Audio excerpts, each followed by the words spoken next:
Passons au dernier sujet, le Togo. Nous parlons du décès de Seyi Memen, le général à la retraite. Un grand homme avisé, selon la Fédération togolaise de football. L'instance dirigeante a exprimé son émotion samedi 21 novembre à l'annonce du décès du général Seyi Memen, ancien président de la FTF, par voie de communiqué. La FTF dit avoir appris avec une immense tristesse et une douleur inouïe la mort du général Seyi Memen, malade depuis quelque temps. En ce moment d'intense douleur, la FTF salue la mémoire de ce grand homme et serviteur avisé qui a contribué des années durant à l'essor du sport roi et à la participation des clubs et des équipes nationales du Togo aux compétitions continentales et internationales. Avant de venir sur le côté sportif de ce militaire, David Jagbavi, quel souvenir, quand on parle aujourd'hui de Seyi Memen, quel souvenir cet homme vous évoque-t-il? Je crois que pour une fois, Basile sera d'accord. Basile sera d'accord avec moi quand je vais évoquer le souvenir. C'était en 93, je crois. Il y a un ministre de l'Intérieur qu'il était aux élections présidentielles. Il a été celui qui est venu donner les résultats. 98 98. Ah, ok, merci beaucoup pour la précision. Il était celui qui était venu donner les résultats à la place de la présidente de la Commission électorale nationale indépendante qui a dû démissionner suite à des pressions qu'elle aurait reçues. C'est ce qu'on avait appris après. Et Seyi Memen, en tant que ministre de l'Intérieur, a pris ses responsabilités. Et devant les Togolais, il est venu donner les résultats. Il a déclaré le chef de l'État, Feu Yadema, vainqueur. C'est le souvenir que des Togolais, nous on était encore petits, c'est le souvenir que les Togolais ont gardé de cet homme pour avoir, selon certains Togolais, volé la victoire à l'opposition qui était représentée. C'était Gilles-Christ Olympio dans le temps. C'était lui qui était à l'élection, je ne sais pas. Il y avait un Gilles-Christ Olympio, je crois bien. Donc pour les Togolais, c'est celui qui a empêché l'opposition à prendre le pouvoir en 98 à la suite de ces élections présidentielles. C'est un souvenir qui est resté dans l'esprit de beaucoup de Togolais pour, selon certains, en bien, selon d'autres, en mal. Ça dépend de la position dans laquelle vous vous situez. Mais je pense qu'en tant que ministre de l'Intérieur, qui était l'organe aussi qui avait la charge de l'organisation des élections dans le temps, il aurait joué son rôle pour éviter un affront au chef de l'État, Feu Yadema, dans le temps. Et ce souvenir est resté gravé dans l'esprit de beaucoup de Togolais. Et quand on parle de Memen, on oublie le reste de l'homme qu'il avait été. Et on évoque tout de suite ce côté-là. Et donc pour l'opposition togolaise, celle qui avait pris la relève après, Memen représentait en tout cas celui par qui l'opposition n'a pas pu accéder au pouvoir en 98. C'était le souvenir qui était resté en moi. Et je pense à Basile aussi, je crois bien. Basile Agbo, votre souvenir de... Pourquoi David peut m'imputer des souvenirs? Non, effectivement, d'abord je tiens à saluer la mémoire de l'Élysée disparue. Le général Memen, j'ai beaucoup de respect pour ce monsieur. Parce que c'est vrai, nous étions jeunes, on l'a vu sur le terrain, aux côtés du général Yadema, ministre de l'Intérieur. Vous savez, le ministère de l'Intérieur, quand on appelle le ministère administrateur territorial aujourd'hui, c'est le ministère de l'Intérieur qui s'occupait à la fois de la sécurité et donc de l'administration du territoire. J'ai un grand respect pour lui. Après, il a occupé beaucoup de postes. Il a été ministre de la Justice, entre-temps. Et il a occupé beaucoup de postes. Il était avec le général Yadema lors de son intervention, la prise de pouvoir en 1963. C'est un vieux de la vieille. Et c'est vrai qu'il y a beaucoup de souvenirs que les gens ont de lui. Les gens ont un souvenir il y a eu des déboires. Entre-temps, il était donc intendant de l'armée. Il y a eu un problème de détournement dont on l'avait accusé. J'étais étudiant à l'époque à Adéoui, et donc je logeais dans une maison contiguë, donc dans une villa contiguë à sa maison, quand l'événement là s'était produit à l'époque. Ben, après sa sortie, je crois qu'il a été collaborateur très fort du général Yadema. Et c'est vrai donc que le souvenir dont parle tout à l'heure David est C'est le souvenir là qui a envahi Ouais. les gens, l'esprit des gens. Mais c'est parce que les gens n'ont pas fait une analyse pour voir qu'est-ce qui s'est passé ce jour-là. Je n'étais pas enfant, j'étais à l'université à l'époque. Hein. En cette année, il y avait eu vraiment une élection. Et bon, la tendance était que des idées suspectaient déjà qu'il y aura une victoire de Giclès Olympio. Ouais. C'est Giclès Olympio à l'époque. Mais les gens n'ont pas suivi le déroulement de ce qui a amené Memen à aller proclamer les résultats. Mais l'histoire est là et elle parlera encore un jour, je crois. À l'époque, avant la proclamation des résultats par la CENI, que Mme Daboya Awanana était présidente, mais il y a quelque chose qui s'est passé à Lomé, que beaucoup n'ont pas su, ou que beaucoup ont peut-être su, mais refusaient d'y croire.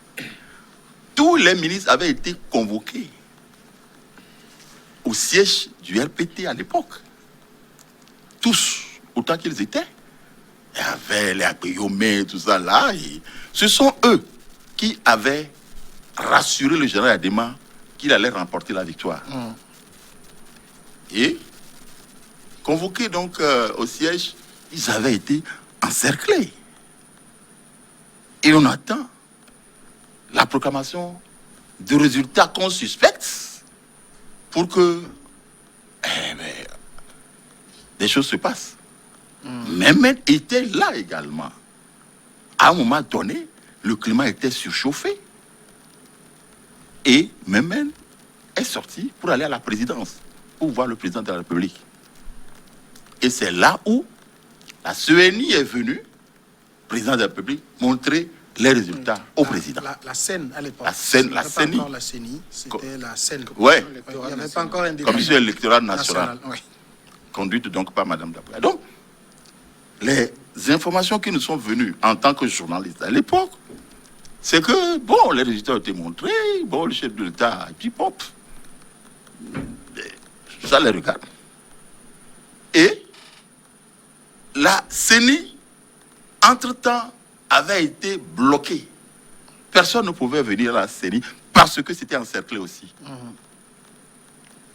À l'époque, la CENI était composée de paritaires. Oui. Il y avait 5, je crois, 5 ou bien 10 de l'opposition, 10 du pouvoir, etc. Mais c'était quand même paritaire. Devant cette situation, tous ceux qui étaient de l'opposition ont démissionné. Tous ceux qui représentaient l'opposition ont démissionné. Il restait que ceux qui étaient partisans du pouvoir avec Mme Daboya. On va là-bas. On pouvait encore proclamer les résultats. Parce qu'il y avait la moitié, 51%. Parce que celui qui était président à l'époque venait donc du pouvoir judiciaire et représentait donc celui qui devait être président. C'était comme ça qu'on composait la scène à l'époque, comme vous êtes en train de le dire. Et donc, on pouvait encore proclamer le résultat que tenait en main Mme Daboya. Memen arrive, Memen voit. Memen dit, mais il y a des responsabilités, des grandes responsabilités qu'il faut prendre à l'époque.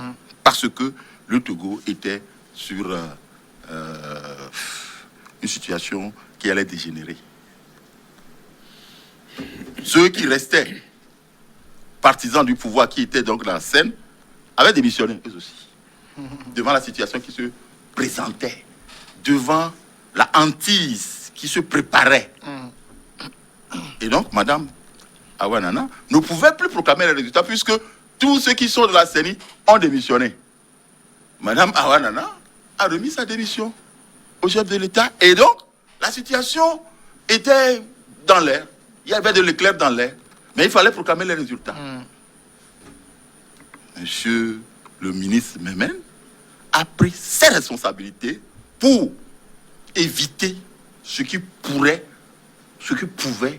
arriver. On ne dit pas tout. Qu'est-ce qui pouvait Ce qui arriver? pouvait arriver. Je vous dis tout à l'heure que au siège du RPT, il y avait grabuge.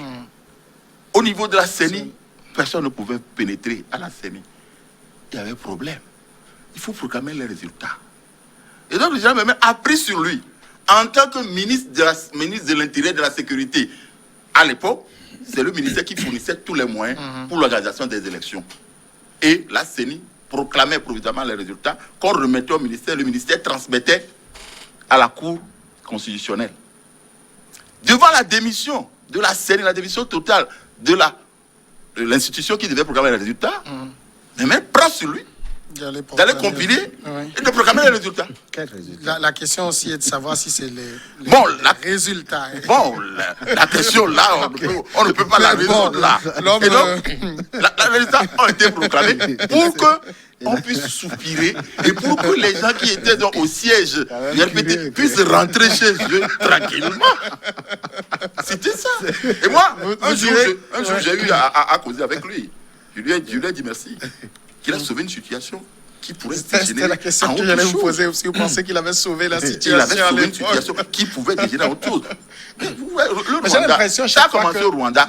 En fait, j'ai l'impression chaque fois qu'au Togo, parce que quelqu'un me disait il y a quelques mois, quand par rapport à 2005, quand les militaires sont intervenus, qu'il y avait que ça pour éviter le pire. J'ai l'impression chaque fois quand il y a... Mais il faut faire quelque chose pour éviter le pire. On trouve qu'il y a un pire quelque part qu'il faut éviter en faisant ci ou ça. Il faut prendre cette responsabilité. C'est vrai que chacun peut juger comme il veut aujourd'hui. C'est-à-dire que chacun peut juger monsieur Memen comme il le veut aujourd'hui. Mais il a pris ses responsabilités pour éviter des troubles dans le pays. Alors, et il l'a fait. 86 ans, le général Memen, donc, s'en est allé samedi 21 novembre. Je savais qu'en posant la question, c'est ce pan de la vie de l'homme qui allait revenir. Mais il y a l'autre pan qu'on oublie, hein, c'est un amoureux du football qui a dirigé la fédération de football. Et sous lui, le football togolais a écrit quand même des pages de gloire de son histoire. Bon. Peut-être c'est pas trop ce qui intéresse. Mais bon. Non, ça c'est... il a même failli être le président de la CAF. Oui. Puisqu'il était vice-président de la CAF. Ouais, c'est vrai. Mais nous. curieusement, moi, je ne l'ai pas connu. Ouais, tu étais enfant. C'est vrai que ce côté, il était enfant. Connu de lui. Non, c'est un côté que j'ai connu il y a quelques années avec, je pense, le dernier mandat de Issa Yatou, voilà, où j'ai entendu dire qu'il était vice-président de la CAF et puis voilà, mais je ne l'ai jamais connu en tant que tel. On parle de lui comme un grand amoureux du football.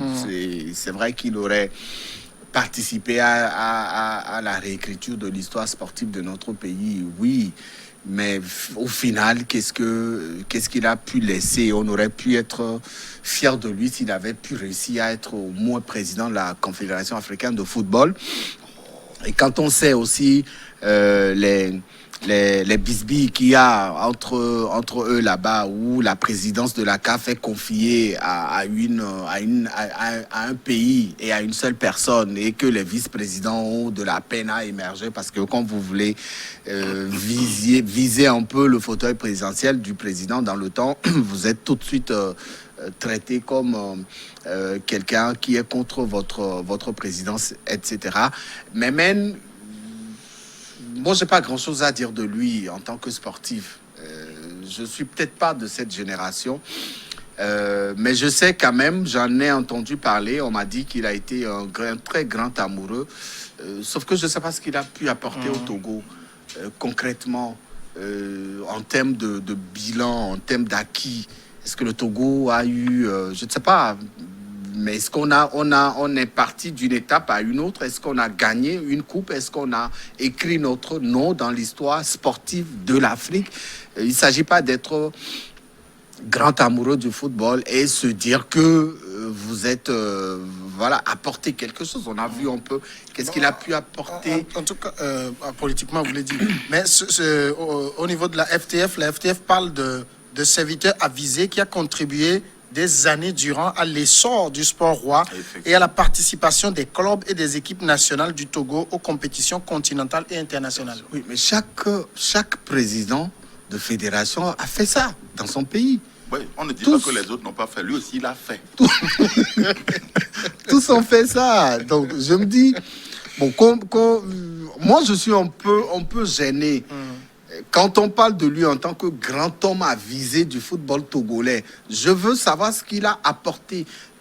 au football togolais, quand on dit que les clubs ont participé à des compétitions africaines, c'est normal. Est-ce qu'il y a un pays africain dont un club n'a jamais participé à Les clubs ont fait des prouesses.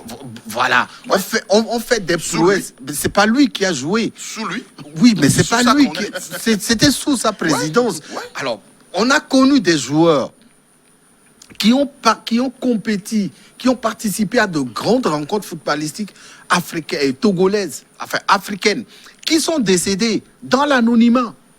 Mais c'est des joueurs qui ont marqué le football togolais. On parlera de ces joueurs comme des hommes avisés du football togolais. Et je serai fier. Je serai fier de ces joueurs-là. Des joueurs qui étaient des stars dans le football togolais. Kaolo, on a vu comment il est mort. On a vu où il est enterré. Est-ce qu'il y a aujourd'hui un monument qui représente Kaolo dans ce pays? Quand on parle du football africain, il y a des noms. Quand on les cite, vous avez la chair de poule. Mais ces joueurs sont morts dans l'anonymat. Ils n'ont rien reçu de la part de la fédération ou du ministère des Sports. J'aurais été fier totalement de Memen si on me dit, sous lui, le Togo a une maison pour des retraités footballeurs.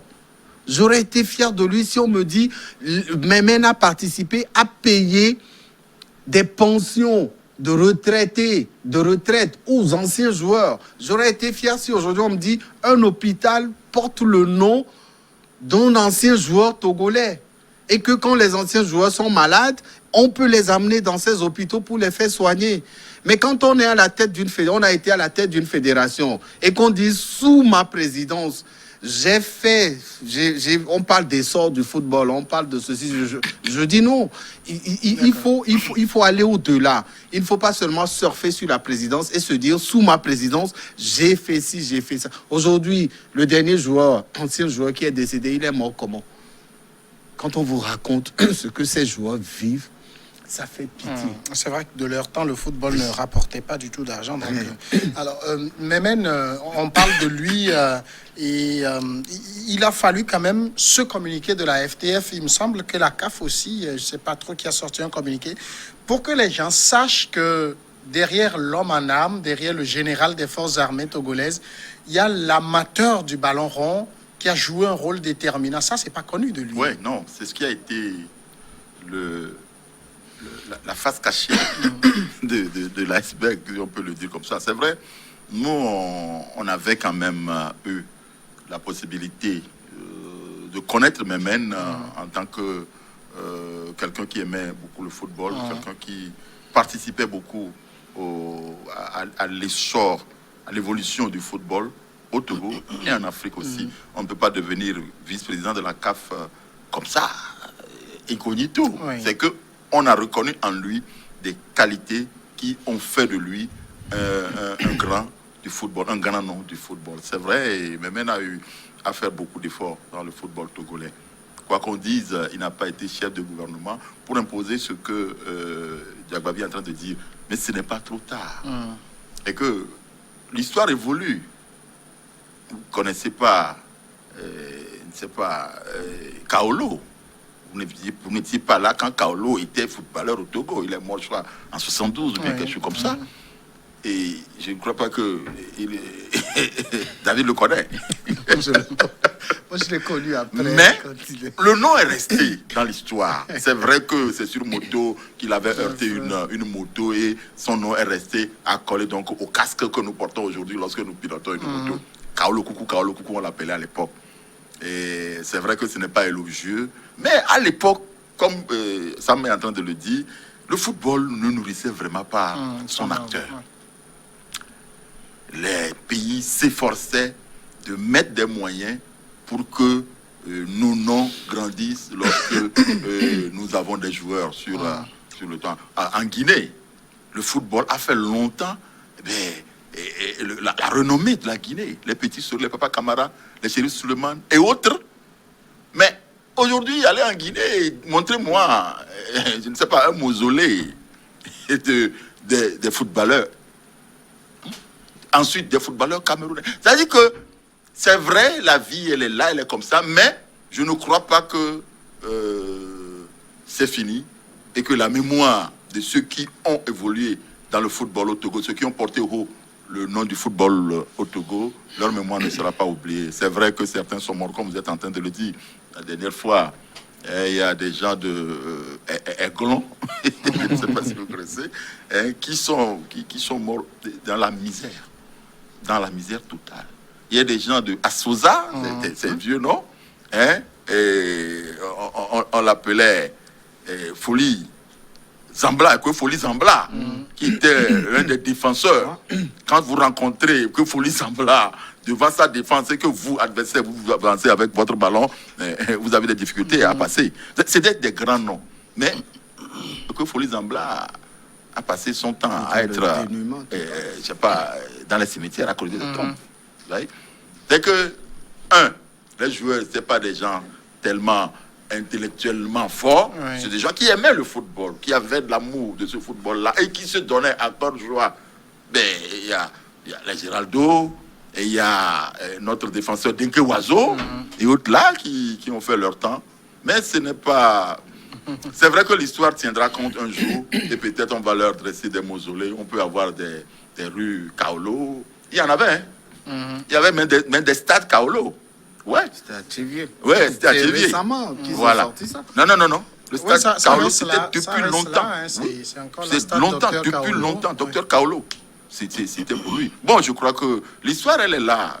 Nous ne soyons pas pessimistes à ce que ces noms-là sont encore. Ne soyons pas pessimistes. Non, ce n'est pas du pessimisme, Basile, mais le tableau que vous avez peint tout à l'heure, là, moi, j'aurais été, c'est ce que je disais, j'aurais été fier si Memen, parce qu'il a passé beaucoup d'années dans le football, si Memen avait réussi à capitaliser toutes ses énergies pour en sortir des solutions à ces anciens joueurs.